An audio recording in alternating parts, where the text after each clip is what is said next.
Assalamualaikum warahmatullahi wabarakatuh. Selamat datang kembali di channel Reka Saputra. Pada Senin tanggal 29 September 2025, Donald Trump kembali bertemu dengan bestinya, yaitu si Netanyahu di Gedung Putih.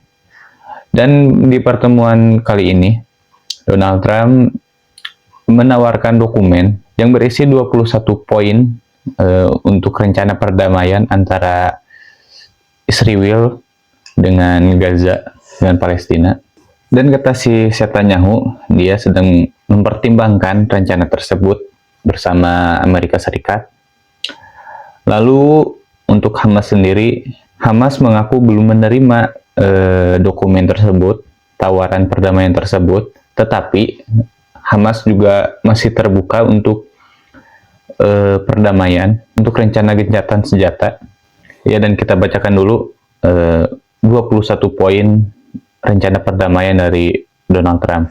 Yang pertama yaitu Gaza akan menjadi zona tanpa radikalisasi dan bebas teror yang tidak mengancam negara tetangga. Yang kedua, Gaza akan dibangun kembali demi kesejahteraan rakyatnya. Yang ketiga, jika Israel dan Hamas menyetujui proposal tersebut, perang segera berakhir dan IDF menghentikan operasinya dan secara bertahap akan keluar dari Gaza.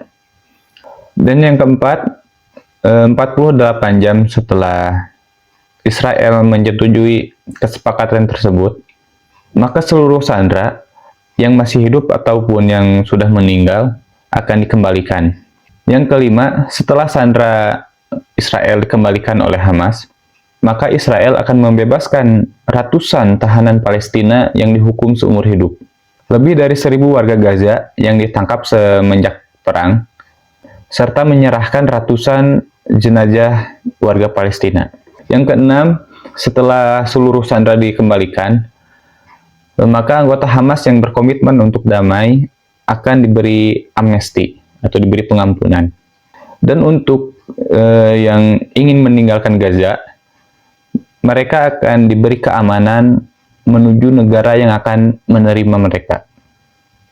Dan yang ketujuh, setelah kesepakatan tercapai, maka bantuan minimal 600 truk per hari akan masuk ke Gaza, termasuk rehabilitasi infrastruktur dan alat-alat yang akan untuk membersihkan puing-puing akan masuk ke kota Gaza atau ke Palestina. Yang kedelapan, bantuan akan didistribusikan tanpa intervensi dari Israel maupun Hamas dan akan dilakukan oleh PBB, Bulan Sabit Merah, dan organisasi internasional lainnya. Yang kesembilan, Gaza akan dikelola oleh pemerintah transisi teknokrat Palestina dan diawasi oleh badan internasional yang dibentuk oleh Amerika Serikat bersama mitra Arab dan Eropa, hingga reformasi otoritas Palestina selesai. Yang ke-10, rencana ekonomi akan disusun untuk membangun Gaza, menarik investasi, dan menciptakan lapangan pekerjaan. Ke-11, zona ekonomi dengan tarif rendah dan akses khusus akan didirikan dengan kesepakatan antar negara peserta. Yang ke-12, tidak akan ada paksaan untuk untuk warga Gaza meninggalkan Gaza, dan mereka yang telah pergi akan bisa kembali, dan warga akan didorong dan tinggal untuk membangun masa depan di Gaza. Yang ke-13, Hamas tidak akan berperan di kepemerintahan Palestina. Infrastruktur militer ofensif, termasuk terowongan, akan dihancurkan dan dilarang untuk dibangun. Yang ke-14, jaminan keamanan akan diberikan oleh mitra regional agar Hamas dan faksi lain mematuhi kewajiban, sehingga Gaza tidak akan mengancam lagi Israel dan warga rakyat Gaza. 15, Amerika Serikat dan mitra internasional membentuk pasukan stabilisasi sementara untuk segera dikerahkan ke Gaza. dan melatih kepolisian Palestina sebagai badan keamanan jangka panjang. Israel tidak akan menduduki Gaza, dan IDF secara bertahap akan menyerahkan wilayah yang dicaplok, yang didudukinya, ke pasukan stabilisasi internasional. 17. Jika Hamas menolak atau menunda, poin-poin di atas akan tetap dilaksanakan di wilayah bebas teror yang diserahkan IDF ke pasukan stabilisasi internasional. 18. Israel sepakat tidak akan menyerang Qatar. Amerika Serikat dan komunitas internasional mengakui peran Qatar sebagai mediator penting. 19. Proses deradikalisasi akan dibentuk melalui dialog lintas agama untuk mengubah pola pikir dan narasi di Israel dan Gaza. 20. Jika rekonstruksi Gaza berjalan dan reformasi otoritas Palestina selesai, kondisi memungkinkan terbentuknya jalur menuju negara Palestina. Yang terakhir, nomor ke-21, Amerika Serikat akan memfasilitasi dialog antara Israel dan Palestina untuk menyepakati horizon politik agar hidup berdampingan dengan damai. Ya, itu tadi 21 poin yang ditawarkan oleh Donald Trump untuk perdamaian antara Israel dan Palestina. Memang terlihat tidak adil, terlihat menguntungkan untuk Israel, setidaknya lebih terlihat seperti menyalahkan Hamas, menyalahkan Palestina. Tetapi ya kita tahu ini tawaran dari Donald Trump, dan kita tahu Donald Trump dengan si setannya bagaimana kan, sama-sama licik gitu. Dan banyak yang mengomentari terkait perjanjian ini, banyak yang tidak setuju. Tetapi yang paling penting,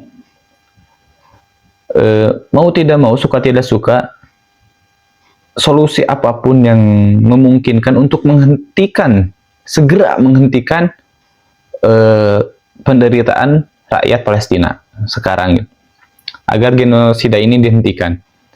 Karena ya kalau ingin tetap kekeh negara Palestina tanpa Israel, pasti akan lebih sulit, dan penderitaan rakyat Palestina pun akan semakin panjang gitu.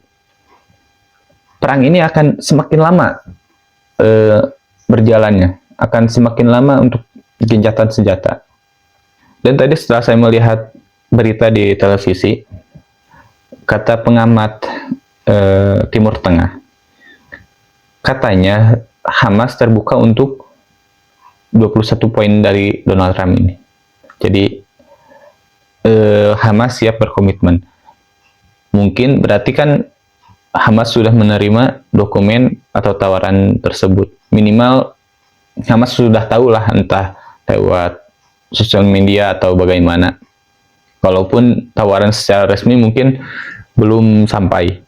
Untuk kondisi seperti ini, kadang kita harus legowo, gitu. Harus siap. Jadi harus tahu prioritas paling penting itu apa. Menurut saya, prioritas paling penting sekarang untuk kondisi Palestina yaitu bagaimana caranya menghentikan perang di sana, bagaimana caranya supaya rakyat Palestina segera terlepas dari penderitaan, agar bantuan segera masuk, kondisinya segera stabil di sana. Dan kesepakatan seperti ini yang terlihat merugikan untuk kita, dalam hal ini untuk Palestina, ini juga terjadi di zaman Nabi. Kita tahu perjanjian, kalau nggak salah perjanjian Hudaybiyah, koreksi kalau saya salah, itu juga kan perjanjian itu dianggap merugikan umat muslim. Bahkan sampai para sahabat pun mendiamkan Nabi saat itu. Tapi kan Nabi lebih tahu dan pasti apa yang dilakukan oleh Nabi adalah perintah dari Allah. Nah, mungkin salah satu hikmah dari peristiwa tersebut adalah ketika kita dihadapkan dengan kondisi yang mungkin terlihat kurang menguntungkan untuk kita. Tetapi kita tidak tahu ke depannya seperti apa. Walaupun memang dan banyak gitu yang berkomentar tetap kekeh ingin negara Palestina satu tanpa Israel. Gimana gitu caranya? Apakah mereka yang bicara seperti itu bisa menghadirkan solusi dengan sesegera mungkin supaya rakyat Palestina atau perang segera berhenti? Dan menurut saya, kalau keinginan seperti itu bisa tercapai jika kita bisa melumpuhkan Israel. Dan itu berarti harus dengan cara perang. Jangankan kita berharap kepada negara orang lain, kita berharap ke negara Arab saja sulit, sangat sulit. Mereka belum tentu mau. Kalau mereka memang siap, udah dari dulu lah itu diserang Israel. Tapi kan buktinya tidak. Ya semoga apapun itu, semoga ini menjadi yang terbaik untuk seluruhnya, untuk warga Palestina, untuk warga Gaza. Yang paling penting semoga perang di Palestina segera dihentikan. Dan kalau melihat dari kesepakatan ini, 21 poin ini, mereka tidak menyinggung soal hukuman, baik kepada Israel ataupun pada Hamas. Dan jelas di poin di atas tadi akan ada amnesti kepada Hamas, berarti kan ya memang ada pengampunan kepada Hamas, berarti memang dianggap Hamas yang salah.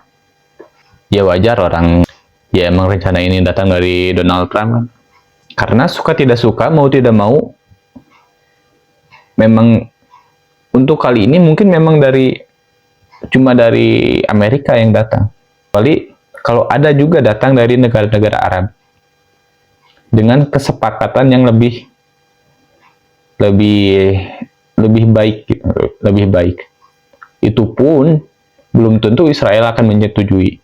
Jika datang dari Amerika, kemungkinan besar Israel akan menyetujui.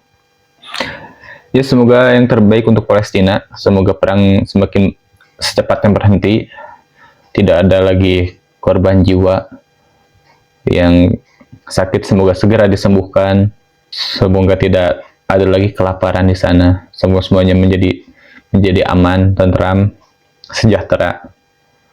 Ya mungkin itu saja untuk video kali ini.